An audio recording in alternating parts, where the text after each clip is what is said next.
सर्वप्रथम ये बताना चाहें कि नवमी की महत्ता और आपने एक शब्द जोड़ दिया सिद्धिदात्री, इन दोनों को अगर मिला के बोलते हैं तो सर्वप्रथम आता है नवरात्र। देखिए नवरात्र बोलते हैं, 9 दिन नहीं बोलते हैं। जब नवरात्र की बात करते हैं तो ये 9 रात्रि हमने बिताया और आज की रात्रि हमारे बहुत ही विशेष है, जहाँ हम ऐसा कह सकते हैं अपने आप को एक बालक, एक भक्त मानकर अपने आप को ये कह सकते हैं कि नवमी की रात आज माता सिद्धिदात्री हमें सिद्धिदात्री सिद्धि देने के लिए आएंगी। नॉर्मली एक चीज़ देखा गया सामान्यतः क्या हमारे समाज में कि लोग अष्टमी की पूजा करते हैं और अष्टमी के दिन कुंवारी कन्या को भोजन करते हैं। दूसरी बात है कि नवमी के दिन लगता है वो पूजा का समापन कर लिया। मैं उनसे विशेष रूप से बताना चाहूँ, उन भक्तों से विशेष करके जो नवमी को समापन चाहते हैं, बड़ी बारीक से समझने की आवश्यकता है। नवमी समापन है हमारे पाठ का, उस पाठ का हमने समापन किया और उसके लिए हमने होम भी कर लिया, तो हमारी पूर्णाहुति मात्र हमारे पाठ का आज का नवमी का पाठ हमने संपूर्ण किया, तो इसका समापन हुआ। और हमारा नवरात्र का समापन ये बिल्कुल नहीं है, ये लोग भूल करते हैं, नवमी को समापन बोलते हैं। अभी आज की रात हमारी बाकी है, जिसे हम कहते हैं कभी कभी आज ही तो पुरस्कार की रात्र है। एक साधक 9 दिन तपस्या करता है, तप करता है अपनी शक्ति श्रद्धा सामर्थ्य के हिसाब से, और नवमी की रात जहाँ कहते माता सिद्धिदात्री की बात है। पुनः मैं पुनरावृत्ति करके बोल रहा हूँ कि नवरात्र आज नवमी की रात की महत्ता है। आज की रात हमारी बाकी है और अभी लोग दुकान बंद करके चले गए तो माता सिद्धिदात्री आएंगी, देखेंगे हमारे बच्चे तो है नहीं, वापस चली जाएंगी। माता संभवतः कुछ देने आई थी हमारी, तब उस तपश्चर्या का कुछ परिणाम पारितोषिक देने आ रही थी। तो ये नवमी को ये समझना है कि सिद्धिदात्री का महत्व क्या है। जो माता देखती है कि हमारा संतान 9 दिन जो तपस्या किया, चलो आज उसको सिद्धि प्रदान करते हैं, और सिद्धि प्रदान करने में सिद्धिदात्री माँ सिद्धि देने आ रही है। और मैंने तो अपना समापन करके अपनी इधर नवरात्र का समापन कर दिया। ये भूल मैं बार बार किसी भी संदेश में देना चाहता हूँ भक्तों को। कुंवारी कन्या में हम 9 कन्या को भोजन कराते हैं, 9 को, 8 को नहीं। क्यों? प्रथम शैलपुत्री, द्वितीय ब्रह्मचारिणी से लेकर सिद्धिदात्री 9 माताओं के स्वरूपा हम उन कन्याओं को हम अपने प्रांगण में, घर पे, पंडाल में, जहाँ भी उनको आमंत्रित करके हम उनको भोजन प्रसाद हम निवेदित करते हैं, आह्लादित होते हैं। अष्टमी को कुछ लोग करते हैं, तो अष्टमी मतलब तो फिर सप्तमी को क्यों नहीं कर सकते? अगर अष्टमी की बात है, सप्तमी को क्यों नहीं, षष्ठी को क्यों नहीं? तो ये नवमी को होना चाहिए, ताकि ये एक दिन, आज की पूजा माता सिद्धिदात्री की हो गई, अब 9 माताओं के नाम पर हम कराते हैं। तो ये एक बहुत बारीक समझने की आवश्यकता है। तो नीलज जी, आपके इस लगातार के माध्यम से मैं चाहता हूँ कि ये सभी भक्त इस चीज़ पर एक बार अवश्य विचार करनी चाहिए। सारे लोग कर रहे हैं। देखिए, ज्ञान और रहस्य 2 एक अलग चीज़ है। किसी भी विषय में ज्ञान होना बहुत बड़ी बात नहीं है, बहुत ज्ञान कहीं भी मिलता है। अखबारों में आज आप लोगों के माध्यम से बहुत कुछ आप लोग जितना दे रहे हैं, पर उसमें घर बैठे लोगों को कितनी जानकारी मिल रही है। लेकिन एक रहस्य, किसी भी विषय में एक रहस्य होता है, थोड़ी और डूब कर यदि उसमें व्यक्ति जाए और उसको देखे तो एक नई चीज़ मिलती है। तो मैं समझता हूँ कि शायद दर्शकों को ये एक, शायद जो जानते हैं उन विद्वानों को अगर छोड़ के मैं बोलूँ तो एक साधारण गृहस्थ व्यक्ति के मन में एक नई बात, अवश्य एक नया विषय आया होगा। और नवमी में एक बलिदान का भी आपने बोला। माँ आती है, एक माता दुर्गा ही एक ऐसी देवी है जो मनुष्य के जीवन में 4 पुरुषार्थ होते हैं। 4 ही पुरुषार्थ है, 5वां कुछ नहीं होता है। और 4 पुरुषार्थ में संपूर्ण ब्रह्मांड की सारी शक्तियाँ या जितनी सिद्धियाँ या जो भी एक मानव को चाहिए, उसी 4 के ही अंतर्गत में सारा समाहित है। उसके अंदर वो 5वां की आवश्यकता नहीं है, कोई शब्द नहीं है 5वां। वो धर्म, अर्थ, काम, मोक्ष।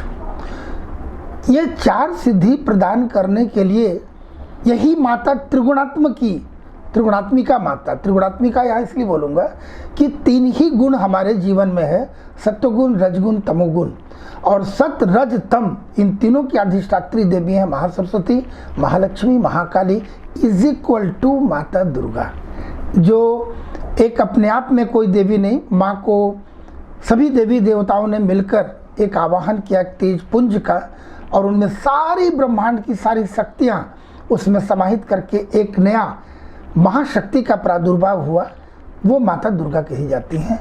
तो वो माता दुर्गा की यदि हम पूजा कर रहे हैं तो हमारे जीवन में, जैसा कि एक बात और मैं आपको बोलूं, नवरात्र के ठीक पहले 15 दिन का एक हमारा पखवाड़ा, एक पक्ष जो चलता है आश्विन कृष्ण पक्ष, जो हम पितृपक्ष के नाम पे जानते हैं। हम अपने पितरों को पूजा करके समर्पित करके उनसे आशीर्वाद लेके इस अनुष्ठान पे आते हैं। सामान्यतः लोग दोनों को अलग अलग समझते हैं, पितृपक्ष अलग है, नवरात्र अलग है, लेकिन सही कहा जाए तो आश्विन मास प्रारंभ होते ही नवरात्र प्रारंभ हो गया, और कृष्ण प्रतिपदा से ही कह सकते हैं कि नवरात्र का प्रारंभ हुआ। ये 15 दिन हम उसकी तैयारी करते हैं माता की आगाज में। माता को बुलाने के पूर्व हम पितृपक्ष, पहले पितरों को तर्पण करके, किसी प्रकार की मेरी बाधा ना हो, उनसे तर्पण करके उनसे आशीर्वाद प्राप्त करके माता दुर्गा की हम चंडी पाठ में नवरात्र में फिर हम इस पर डूबते हैं। ये सारे पक्ष को जब देखते हैं तो हमारे अंदर में फिर होम भी करते हैं। तो वो होम क्या है? होम तो एक सिंबॉलिक है जो हम हवन करते हैं घर शुद्धि के लिए, वातावरण शुद्धि के लिए, लेकिन होम तो हमें जो हविष्य डालना है, हमें अपने जो सटदोष हमारे अंदर काम क्रोध लोभ हो, ये हमें देना है। तो ये बलिदान में क्या है कि नवमी को जो बलि है वो हमारा प्रतीक है। जैसे मैं बिल्कुल सहमत नहीं हूँ बलि प्रथा से, जीव बलि की। कई लोग भैंसे की बलि देते हैं, बकरे की बलि देते हैं। मैं क्षमा चाह के बोलूँगा, हमारे शास्त्र में ऐसा वर्णन नहीं है। ये अपभ्रंश रूप लोग जो लेके कर रहे हैं। बलि देना है अपने दंभ का, अपने अभिमान का, अपनी बुरी नेगेटिव वृत्तियों का बलिदान देना है। उसी के प्रतीक कहा गया कि भाई दंभ का प्रतीक है भैंसा, गर्व का प्रतीक है, इस अलग अलग जीवों, इसीलिए उसको लोग ले देकर उसे काट देते हैं, हत्या करते हैं, रक्तपात होता है। देखिए कितनी छोटी सी बात है, जहाँ लहसुन प्याज एक नमक तेल तक वर्जित है हमारे घर पे ये 9 दिन, और एक तरह से रक्त मांस, ये कैसे संभव है? ये माता कैसे स्वीकार करेगी कि माता के ही द्वारा प्रदत्त, उनके द्वारा ही एक रचाया गया एक जीव है, उसकी हम हत्या करते और उनके चरणों में हम दे रहे हैं। जाने अनजाने ये बहुत बड़ी अपराध है, भूल है हमसे। माता रानी क्षमा करे, सभी अपने बच्चों को सद्बुद्धि दे। ये बलि प्रथा भी बंद होनी चाहिए। आपके माध्यम से एक प्रश्न आपने छेड़ा बलिदान की बात, तो मैं कहूँगा कि बलि अपने वृत्तियों की बलि दें, वो हमें समर्पित करना है माँ को। और आज से हम निर्मल स्वच्छ होकर माँ के चरणों में अपने आप को समर्पित करें, तभी माँ स्वीकार करेंगी। अगर रक्त की बात करते हैं कि माता ने वध किया रक्त बीज का, शुंभ निशुंभ का, कई दैत्यों का, हम तो दैत्यों का संहार करने नहीं चले हैं। ये माता का काम है। ना हम सृष्टि करता है ना विनाश करता है, मात्र हम इस पृथ्वी पर कुछ वर्षों के लिए हम अपनी मोक्ष प्राप्ति के लिए आए हैं। और उस मार्ग में हमें कभी नहीं भूलना चाहिए कि मेरा मुख्य उद्देश्य इस मानव तन को प्राप्त करना क्या है। तो माता से हम शक्ति अर्जित करें। न तो देखो, माता ने वध किया, यदि हम किसी का वध करते हो तो हत्या कहा जाएगा, और भारतीय संविधान के हिसाब से धारा 302 की धारा लगती है, 307 की धारा लगेगी। जो कानून भी जो बने, हमारे धर्म हमारे सेंटिमेंट को लेते हुए ही हमारे पूर्वज सभी वो कानून बनाए हैं। तो ये कानून सम्मत है नहीं, ना ही हमारा धार्मिक दृष्टिकोण से। जब हम किसी की सृष्टि नहीं करते तो संहार क्यों कर सकते हैं? माता ने किया। उस युग में दैत्यों का जो अत्याचार था वो हमारी रक्षा के लिए माता को काली का रूप धारण करना पड़ा, और वो तब खड़ग उठाई है। लेकिन स्मरण रहे, लोग काली के नाम से, मैं एक बात और इसमें शामिल कर लूँ, बहुत भक्त बोलते माता काली का चित्र घर पे नहीं रखता हूँ, संहार मुद्रा में है। अवश्य संहार मुद्रा किसकी संहार? हमारे शत्रु के लिए माता ने खड़ग उठाया है। किंतु स्मरण रहे कि दाहिने हाथ से हमेशा माता का वरद हस्त है। ये यहाँ खड़ग अगर बाएं हाथ पे हमारे शत्रु के लिए, लेकिन दाहिने हाथ पे जो वरद हस्त है हमारे संतान के लिए, तो माता सदैव हमारी रक्षा के लिए है। तो उन्होंने दैत्यों को संहार हमारी रक्षा के लिए, क्यों काम हमारा नहीं है?